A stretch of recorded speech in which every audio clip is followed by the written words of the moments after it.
Greetings and welcome to another exciting edition of Poet to Poet. I'm Robert Dunn, the editor-in-chief of the New Press Literary Quarterly, and we are filming once again in the Enchanted Restaurant, a very enchanting spot, hence the name, at Columbus Avenue and West 90th Street in the Upper West Side of Manhattan. And we're very grateful to Maria Piccarelli, the owner, for letting us come in here and take up space and fill the air and with poetry and all sorts of things. And tonight is an unusual show because we have a single guest, and that's Robert Bailey, the host of the cable show Poetry Live, which pops up in the most remarkable cable systems. And this man, he's producer, host, formalist poet, freestyle poet, short story writer, and would you believe, he's done 10,000 features. Would you believe it? 10,000? Would you believe 5,000? Actually, I think the actual number is closer to 2,000, but by the time this show is over, that number ought to augment considerably. So, Robert, welcome to Poet to Poet. Appreciate being here, Robert. Thank you. This will make it 2001, Robert. 2001. Cue Hal. Open the pod bay door. Quiet in the peanut gallery back there. Anyway, why don't we get right to a poem of some sort? A poem of some sort. Okay. Some sort, yes. I tell you, I saw one of your shows, and you had a gentleman on that did some haikus. Mm-hmm. And I think I will try Do a a few loku? of those. Yeah. Did you what? Do a loku? I'll do a loku. Okay, a couple of lokus. Now, haikus are, as you may know, poems that, well, in the classic sense, the haiku was written as a poem with nature and man's philosophical and psychological relationship to nature. So this may be a clue as to how to follow some of these. And I'm going to do this at random. Uh-huh.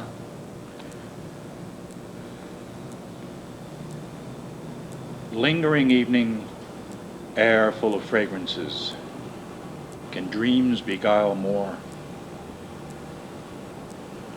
Young woman laughing, how like a woodland stream in springtime, carefree, bold. Wind is happiest in autumn, having leaves to whirl, clouds to sail. Now, let me just say the haiku consists of 17 syllables in the classic sense. 5 in the first line, 7 in the second, 5 in the third. I say the classic sense because some moderns are dealing in, say, 12 syllables and so on. A little more background on that. The actual original haikus in Japanese deal, I am told, often in a number of sounds rather than syllables, which is an interesting thing, which gives translators a tremendous amount of complications in English. But these are written originally in English, I may say. These are not translations from the Japanese. The English language version of these poems. The English of the Robert Bailey haikus. Ah, yes. Okay, the city, did I do this one? The city wakes up like a dragon, the head, then all its moving parts. No, I don't think you did that one. Okay. Feel free to do it. How about this one, Robert? Eternity is an endless star stream, floating in quiet teal blue. No wonder I can't get it into my luggage. An old man hovers under umbrella. A fierce wind shows no mercy. That's my vacation, folks. In one brief moment, aurora borealis spreads across the night. The desert at night is a hemisphere of stars. I almost hear them.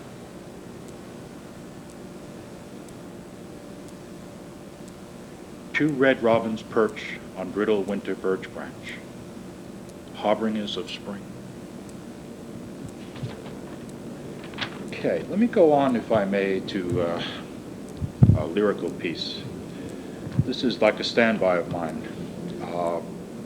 Or what a musician would call a cover song. It's called Harbor Girl. A girl with long and shining hair waits silent by the fishing dock.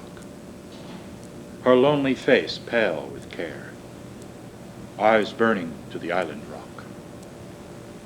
Her lover said he would return and bring her gifts from Araby, a Persian cloth, a Grecian urn, and tales of lands abroad to see. She waits here, even in the cold, immune it seems to cutting wind. The seamen, both the young and old, think she is daft or may have sinned. In early spring she seems to bloom, velvet-eyed and clinging dress. The sultry air her constant groom, her every curve a sweet caress.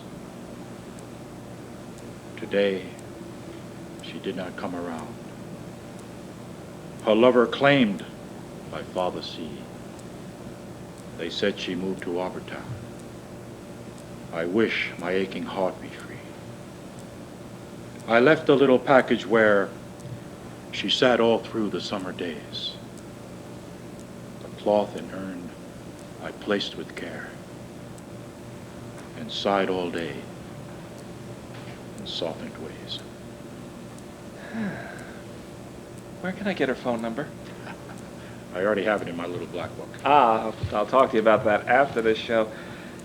You have Robert, you have a marvelous command of meter. And I was wondering where you developed your taste for metrical poetry. When you were a kid, did you study the metric system? You mean the English metric system or the American metrics? No. The imperial. The imperial? Yes. Actually, I discovered meter through James Joyce, his poetry, his lyric poetry, which very few people talk about. He didn't write very many of them. He only wrote about 40, whatever. And they're rather delicate, light, if you will, poems. But I think they have lots of depth. But a lot of people say they're light, not his best work. But I think they're quite good. That introduced me to meter because I was able to get an emotional response. Yet in looking at them, I noticed that they were not like free verse. They were metrical, and they had certain rhyme schemes, almost like song lyrics. Of course, I studied meter, and there is a great gentleman who lived in 1910, S.J. Connell, who wrote a book on versification. He was a Jesuit at St. Albans in the Hudson, 1910. Also, Brander Matthews, I studied some of his material. He was a critic and playwright and professor at Columbia, I believe, Matthews. Both of them wrote books on versification, so I studied this. Now, meter, and I'll be quiet because I could go on all day about meter, but meter gives one the ability to have music in the language, along with connotation and denotation of words. See, in music, I was discussing this the other day with someone, music takes us on another emotional sphere, yet we don't understand one note of it. Although theorists will say there is a cognizance on certain levels of understanding in music, a literal cognizance of some kind.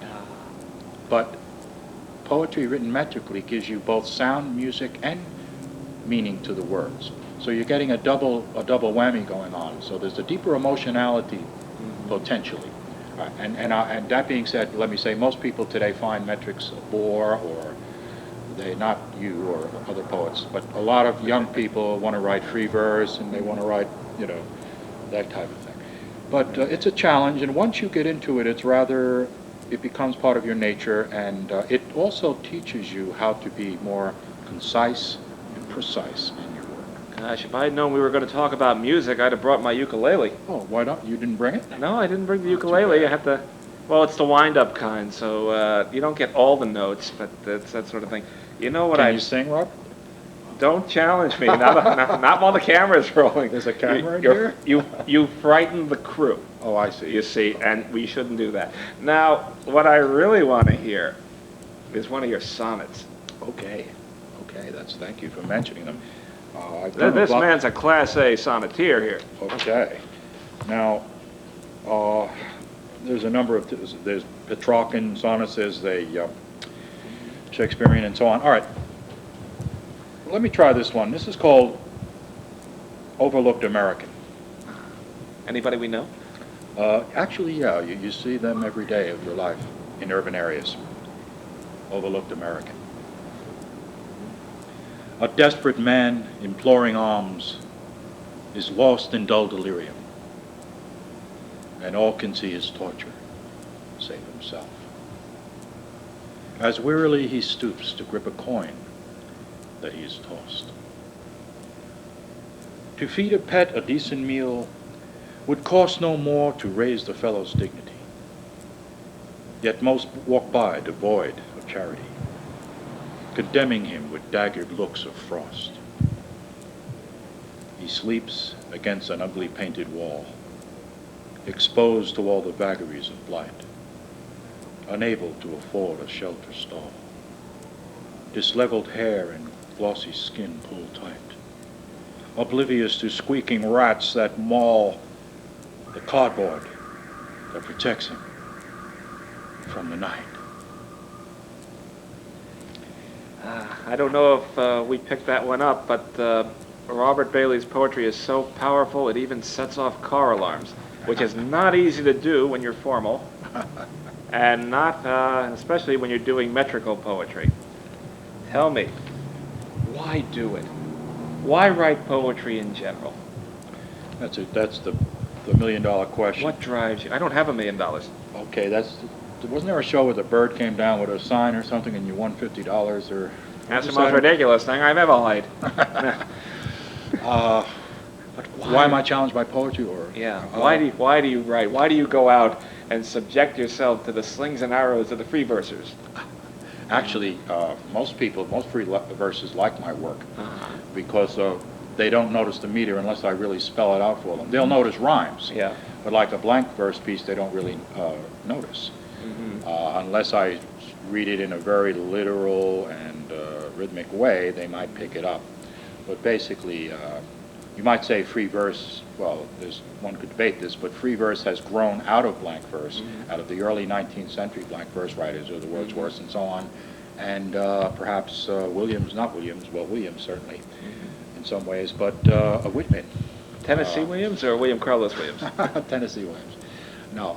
Really? Whitman. I want to hear about you might this. say that Whitman's verse, which was mainly chant verse, grew out of blank verse. One could argue. And Whitman, as you know, is the American poet that more or less established free verse in the United States, and then we can go on and say actually free verse started in France.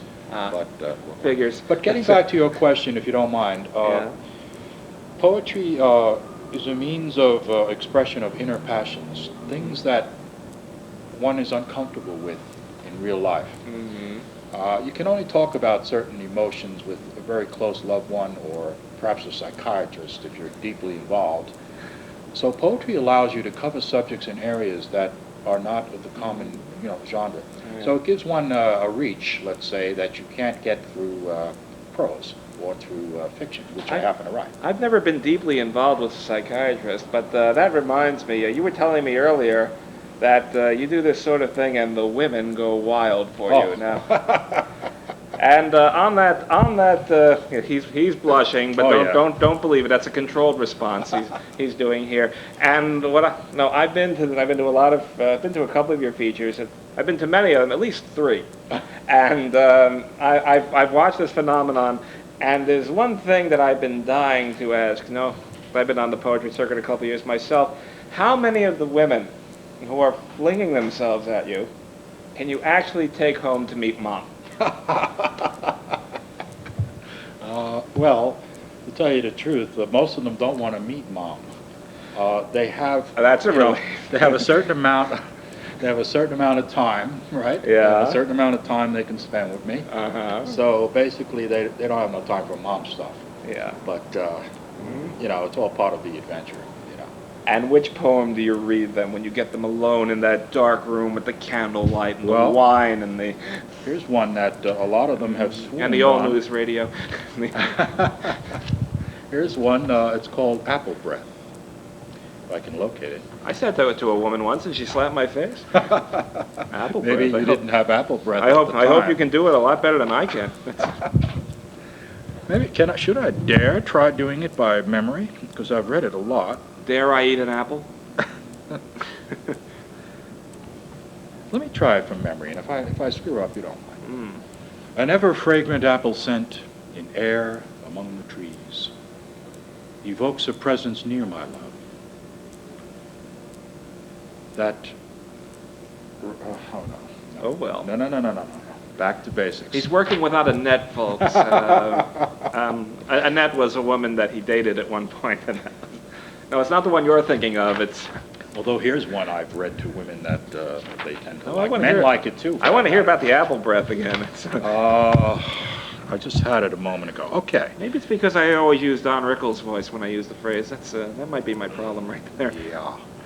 Okay. It's in there one I somewhere. don't do. All poets shuffle papers. It's part of the act. It helps them get their poetic Here we are. license. Ah, Let's try that again, folks. take two. An ever-fragrant apple scent in air around the trees evokes a presence near my love that causes my quick heart to sear with longing for your soothing touch and care. An ever-fragrant pink and white unfolding flower bare, a beauty brushing off her cheek a tear. The thought occurs to me that it appear a symbol of our blooming love and dare. You fell asleep to rhythms of my heart, and love for me your face could not conceal, which caused my rippling joy a certain start. As you awake in apple breath, reveal, while linnets in the blossoms hum and dart. Oh, tell me, love, and soon, just how you feel. Ah, now you're going to read it backwards. Well, In Japanese. maybe on the next show. I want to thank you. You know, I did do a reading one Yeah. time. It was full Yeah. of passion and energy, and it seemed to go good. People were raised off their seats slightly. I was in good form that day. Uh-huh. Then at the end of the thing, some woman said to me, Robert, you didn't read any of your sonnets. When are you going to read your sonnets? Don't tell me. Let me guess. After all of that energy and all that dynamism, she says, when are you going to read your sonnets? So How- there you go, an answer to your question. How many sonnets did you read? That day, Let's- none. let's- And she was so Let's do one big signature poem. All right. And Oh, let me do this. I haven't done this in a long time. Can I do this? It's not a poem, but it's a letter, an epistolary letter. this is not the kind. But yes, there is another kind. Uh-huh. All right. Well, actually, epistolary is or a big thing in the My pappy was 18th epistolary, century. and I'm a son of a gun. That's pistol whipped. Not quite. Okay, this is a letter, a fiction piece in letter form, an epistolary form. It's called Dear Helena. I've gone through a lot of conflict as regards writing you this letter. Since you left, I've been in misery, not knowing what to do or where to go. Everything seems ugly and meaningless. I recognize that I'm going through the withdrawal pains of our relationship. But despite the fact that I've accepted your decision, I'm left still with a hollow emptiness. I hope you can achieve happiness with your new lover, because you were able to do so with me. I'm not saying this to be magnanimous or noble, but to genuinely wish you well, because I still love you and want the best for you. When I finally realized we were through, I took a trip to Florida to try and distract myself. But the sunlight and the lush vegetation depressed me. I walked some of the beaches where we had spent many sensuous days and nights, hoping in some way to recapture what we had felt, but instead became more morose. Beautiful women were unattractive, and men were threatening. One full moon night, I walked the beach back and forth for hours, drawn to the breaking waves. I entered the ocean up to my neck, hoping the waves would overwhelm me. But being a good swimmer, my instinct would not allow me to go under. When I left the water, I fell on a beach full of anguish and self-pity. The following day, I got very drunk and got into a fight with some clown in a bar. The bouncers threw me out, but to tell you the truth, I felt a lot better having decked the guy. I don't remember what the argument was about, and I guess it doesn't matter. But I must admit I felt a lot better. The following day I flew home. Helena, I don't expect you to answer this letter, for I know you would not want to encourage me. But I just need to purge myself of this anguishment. Knowing that you are basically a decent human being and would want the best for me, I decided to be honest about what I'm feeling. I don't expect your sympathy. I just need to know that someone who knew me and shared my life will take the time to understand what I'm going through. Because I keep no friends, and I'm not in touch with my family. Some of my family, as you know, are narrow-minded and self-righteous, preoccupied with burying their past, while at the same time desperately maintaining a respectable appearance. They are small, and it would do me no good to seek any advice or solace from them. My job is becoming unbearable, and I'm considering quitting. They expect me to solve all their sales problems without giving me the salary I deserve. They promote everyone around me and justify it by saying that they have many perks that the others are not entitled to. The trip to Florida, for instance. At any rate, it doesn't change. And if it doesn't soon change, I'm going to split and maybe go to California. I was thinking the other day of what was the happiest time of our relationship.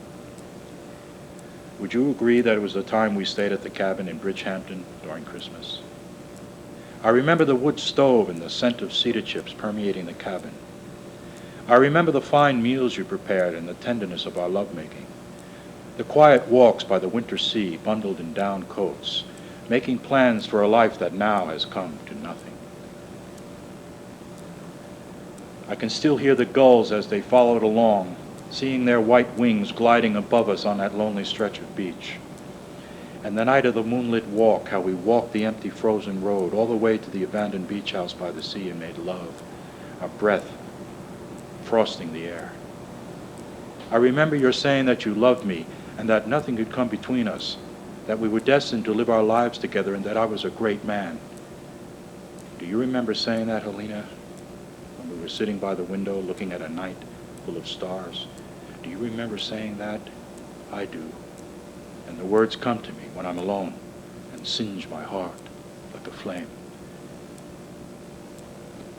In reading over this letter, it's pretty obvious that I'm filled with bitterness and resentment, despite the resigned tone. I'll never understand what you see in your new lover. He is in no way better looking or in any way more endowed. He doesn't have a better job than I, or the promise of a better future. What is it that drew you away from me? When you said that you couldn't help yourself and that you weren't looking for it to happen, hurt me more than if you could have given me an explanation.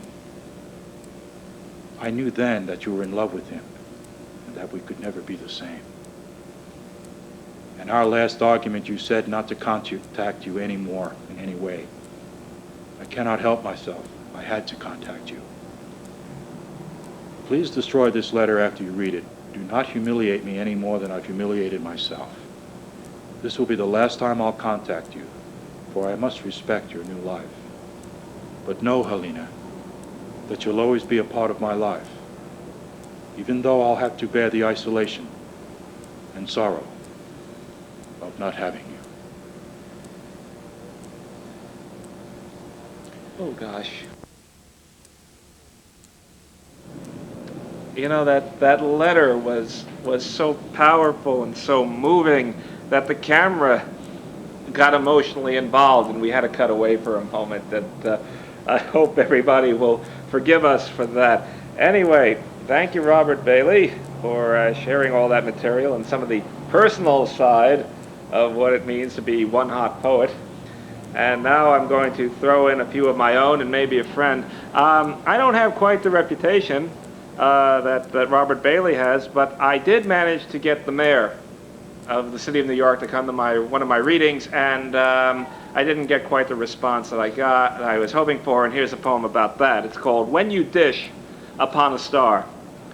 Upon hearing my latest opus, Julie Andrews, mayor of the self-styled greatest show on earth, greatest city in the world, came up, slapped my herniated disc, and told me that I should be washing dishes for a living, just like the Sunset Park Suicide Squeegee Squadrons. I was at a loss for... No, don't prompt me. It's right on the tip of my iceberg. But I have aptitude, I cried. Talent. Give me a leveraged buyout big enough and I can move the world news tonight. Exactly my point, smiled the mayor. Great soft soap.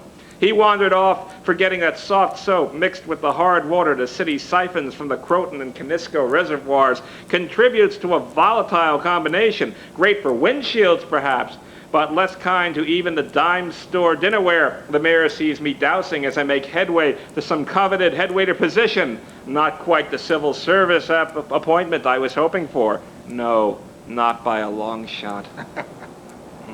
You know, it's not easy being a poet. I think you'll agree That's a with pretty that. good letter. My friend had a lot of good letters in there. Employment letter, right? A's and G's and B's and things. My good friend Haiku Stu also writes haiku, hence the name. Here are some from his haiku headlock. Crash course. If you're a reckless driver, you will not remain reckless very long. I'm not booking early. By the time I get to heaven, all the window seats will be long gone. And finally, Niagara Falls. Niagara Falls. I help her up. Guess I'm just that kind of a guy.